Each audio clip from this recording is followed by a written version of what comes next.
Spring reverb is really cool stuff. It's a great way to add some character and texture to a sound because spring reverbs inherently have this mechanical and industrial quality to them. Nowadays, a lot of the classic spring reverb units are very expensive and very tedious to work with and maintain. However, thankfully, we live in this day and age where we have access to PSP Nexcellence, which is a necklace spring reverb unit emulation. Necklace spring reverbs are really cool because they have very long springs. Some of them are up to like 3 feet in length, and you can get this really clanging industrial quality that you don't get from a clean modern digital reverb.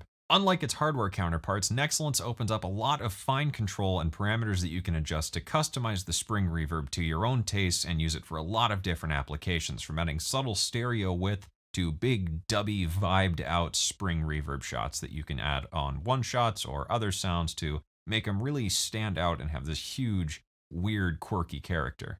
To demonstrate the power and flexibility of Nexcellence here, I've got open a quick acoustic drum loop. It's very dry, very straightforward, and we're going to use Nexcellence in several different ways to process this and get creative. So, Nexcellence is totally disabled, and this is the dry sound.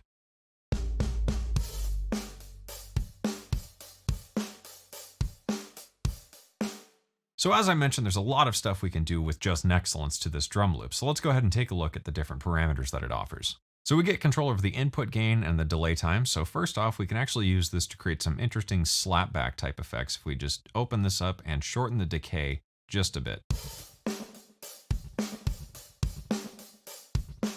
We can adjust the different spring settings so we can switch between algorithms 1 and 2 or use both of them together. We can change the encoding from split, mid-side, and spread. So I'm going to select mid-side. We can darken the color, mix it in maybe just a bit higher.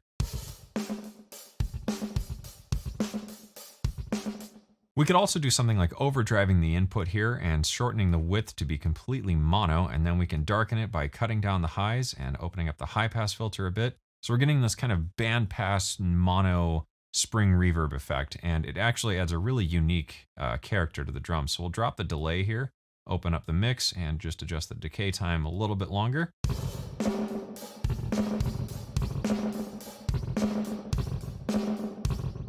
You could mix this in a lot lower for a more subtle approach. Or if we wanted to get really weird with it, we could open up our decay and change our color and filter. We could swap the spring settings here. We could change the density characteristics. We could make it super duper wide, add a pretty long delay, and still keep that overdriven input and get those classic dubby, weird spring reverb vibes.